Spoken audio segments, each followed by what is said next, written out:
अस्सलाम वालेकुम viewers, welcome to daily success के। इस वीडियो का टॉपिक है doctrine of indoor management.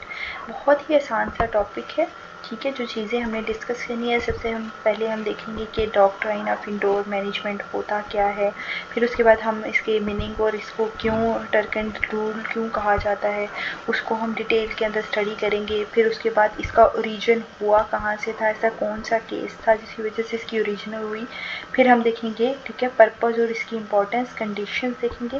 Then at the last हम इसकी एक्सेप्शंस देखेंगे, ठीक है। ये चीज़ें जो हैं हम इसके अंदर डिस्कस करने लगे हैं। इंतहाई आसान है, आपको टेंशन लेने की कोई ज़रूरत नहीं है। इस टॉपिक को अक्सर बच्चे मुझे मैसेज करके कह रहे थे कि हमें इसकी समझ नहीं आ रही, तो इसलिए मैं इसको आसान वर्डिंग के अंदर, ईजी है, सिंपलेस्ट वर्डिंग के अंदर आपको समझाने की कोशिश करूँगी।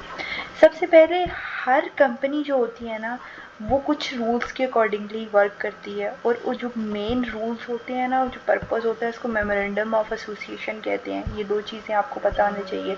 और एक है आर्टिकल ऑफ एसोसिएशन। ये हर कंपनी के कुछ इंटरनल प्रोसीजर्स होते हैं, उससे रिलेटेड डिफरेंट रूल्स होते हैं। उसको कंपनी के जो अंदर होते हैं उसको आप आर्टिकल ऑफ एसोसिएशन कहते हैं, और कुछ मेन पेचीदा से रूल और पर्पसेस होते हैं, उसको मेमोरेंडम ऑफ एसोसिएशन कहा जाता है। अब हम बात कर रहे हैं इंडोर मैनेजमेंट की। इंडोर मैनेजमेंट क्या होता है, अब मैं आपको बताती हूँ। दो तरह की आपके पास चीज़ें होती हैं।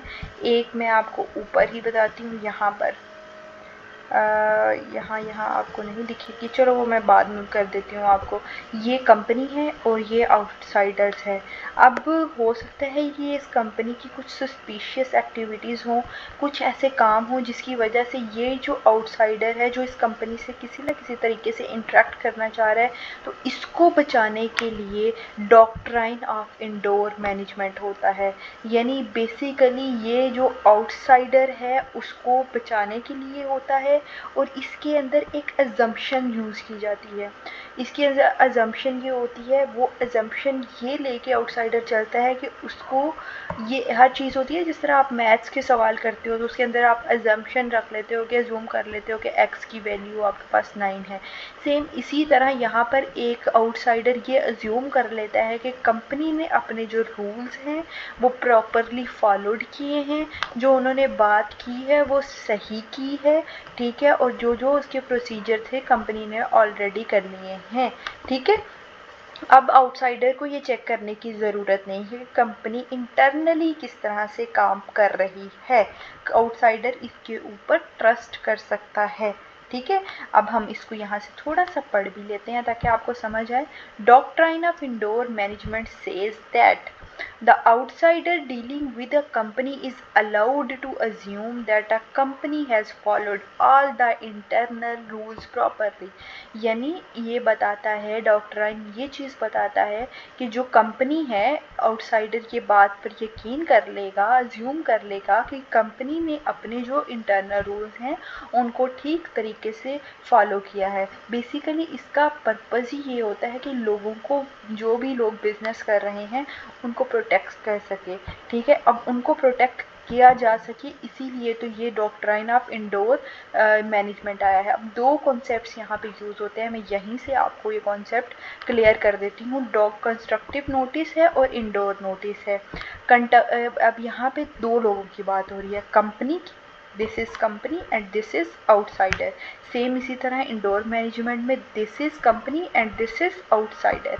अब इंडोर मैनेजमेंट अभी हमने पढ़ा कि आउटसाइडर को बचाने के लिए होती है कंपनी से, कि कंपनी की कुछ सस्पिशियस एक्टिविटीज़ हैं, इस केस के अंदर आउटसाइडर प्रोटेक्शन मिली है। अब कंस्ट्रक्टिव नोटिस के अंदर ये होता है कि कंपनी को बचाया जाता है आउटसाइडर से, कि कोई बाहर से बंदा आ रहा है, उसकी वजह से, उसके किसी काम की वजह से कंपनी को नुकसान ना हो।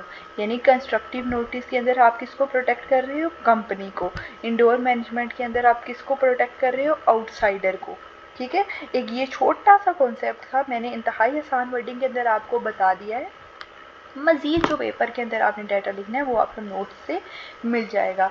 अब ये हो गया। फिर उसके बाद आ जाता है कि इसका ओरिजिन किधर से हुआ था। ये जो टॉपिक है इंडोर मैनेजमेंट, ये आया कहाँ से, ये डॉक्ट्राइन आए कहाँ से। बेसिकली ये बहुत इंपॉर्टेंट केस है जिसको आप बोलते हो royal British bank versus Turk and जो है वो। अब ये इन दो के दरमियान ये केस हुआ था, उसकी बेस की वजह से इसी इंडोर मैनेजमेंट को टर्क एंड रूल भी बोला जाता है। हुआ ये था कि इसमें ये जो टर्क एंड कंपनी थी, इसने कुछ पैसे बारो किए रॉयल ब्रिटिश बैंक से, ठीक है। अब कंपनी के जो इंटरनल रूल्स थे वो ये कहती थी कि अब ये कंपनी के इंटरनल रूल्स थे जिसमें आउटसाइडर को नहीं पता था कि ये चीज़ें इसको नहीं पता। अब कंपनी के रूल थे कि कुछ भी अप्रूवल आपने करना है, कुछ भी आपने चीज़ करनी है, पैसे भी अगर देने हैं तो उसके लिए ज़रूरी है कि आप अप्रूवल लो, जिसको अगर कंपनी ऑर्डिनेंस एक्ट के अंदर हम बात करें तो उसके लिए हम रेजोल्यूशन का वर्ड यूज़ करते हैं। तो इसके अंदर ये था कि आप अप्रूवल लें, लेकिन वो रेजोल्यूशन को शो नहीं किया गया। जब ये केस कोर्ट के पास पहुंचा, कोर्ट ने प्रॉपर हर चीज़ देखी, तो फिर आया इंडोर मैनेजमेंट का कॉन्सेप्ट। कोर्ट ने कहा कि क्योंकि ये जो है वो आउटसाइडर है, वो तो ये अज्यूम करके आया था कि कंपनी ने अपने सारे रूल्स फॉलो किए हैं।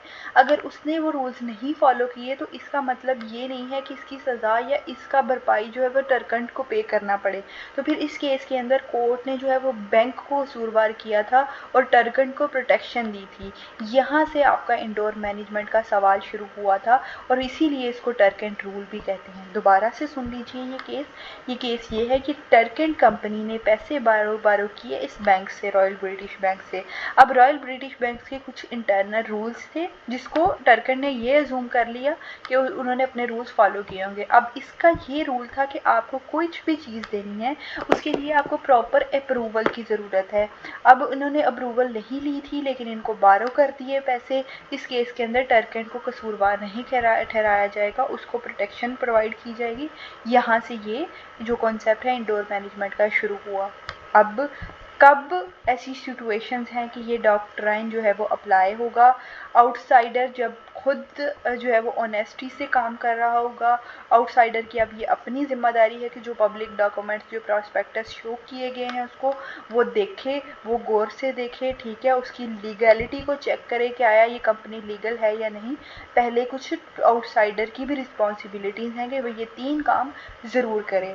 अब इसकी इम्पोर्टेंस आ जाती है कि इसकी इम्पोर्टेंस क्या है ना इस डॉक्यूमेंट की, इसका जो कॉन्सेप्ट है, इसका ये डॉक्ट्राइन ऑफ इंडोर मैनेजमेंट जो आई है, इसका पर्पस क्या है, उसका इम्पोर्टेंस हम देखेंगे। एक तो ये अनमसूम लोग जो बाहर से आते हैं, बिज़नेस करने के लिए आते हैं, जिनको इंटरनल मामलात का नहीं पता, उनको प्रोटेक्ट किया जाता है। दूसरा, ये बिज़नेस की ट्रांजेक्शन्स जो हैं उनको बहुत तेज़ कर देती है, ईजियर कर देती है। और जो डॉक्ट्राइन ऑफ कंस्ट्रक्टिव नोटिस है उसको बैलेंस कर रही होती है, जिस केस के अंदर हमने देखा कि इससे कंपनी को आउटसाइडर से बचाया जाता है। कुछ कंडीशंस हैं जब ये अप्लाई किया जाएगा, ये वही कंडीशंस हैं जो हमने यहाँ पे पढ़ी हैं। आप इन्हीं कंडीशंस को दोबारा से यहाँ पे लिख सकते हो। अब आ जाती है मेन चीज़ के एक्सेप्शंस कौन सी है जहाँ पे ये रूल अप्लाई नहीं होगा। अब मैंने कुछ केस लॉज लिख दी हैं, आप उनको जो है वो डिटेल के अंदर स्टडी कर सकते हो। मैं सिर्फ आपको इस चीज़ का नॉलेज दूँगी। अब केस मैंने बहुत आसानी से लिखे हैं, वो आप ईजिली पढ़ोगे तो आपको उसकी समझ आ जाएगी। पहले तो ये तब अप्लाई डॉक्ट्राइन नहीं होगा अगर आउटसाइडर ऑलरेडी जानता है कि कंपनी ने अपने रूल्स फॉलो नहीं किए, फिर भी वो अगर कोई इस एक्टिविटी के इन्वॉल्व हो रहा है तो एक्टिविटी में तब भी आपका जो है वो अप्लाई नहीं होगा। तीसरा, अगर आप को ऑलरेडी जो है ये चीज़ पता है, सो कोई खदशा है कि ये कोई जो चीज़ है ये सस्पिशियस है, इसके अंदर कुछ ना कुछ ख़राबी है, दाल में कुछ काला है, और फिर भी जाके आप इस चीज़ को देख रहे हो या फिर भी जाके आप इस चीज़ को इस एक्टिविटी के अंदर इन्वॉल्व हो रहे हो, इस कंपनी के साथ इंटरेक्ट कर रहे हो, तो ये आपकी अपनी गलती है, यहाँ पे इंडोर मैनेजमेंट नहीं लगेगा। फोर्जरी होता है कि आप किसी के गलत डॉक्यूमेंट है और आपने इसमें किसी के जाली साइन कर दिए हैं और उस जाली साइन की बेस के ऊपर आप सारा कॉन्ट्रैक्ट कर रहे हो और अब आप आके ये कह रहे हो कि आपके साथ धोखा हो गया, तो इस केस के अंदर भी आपकी बात नहीं सुनी जाएगी, इंडोर मैनेजमेंट का कॉन्सेप्ट नहीं लगेगा।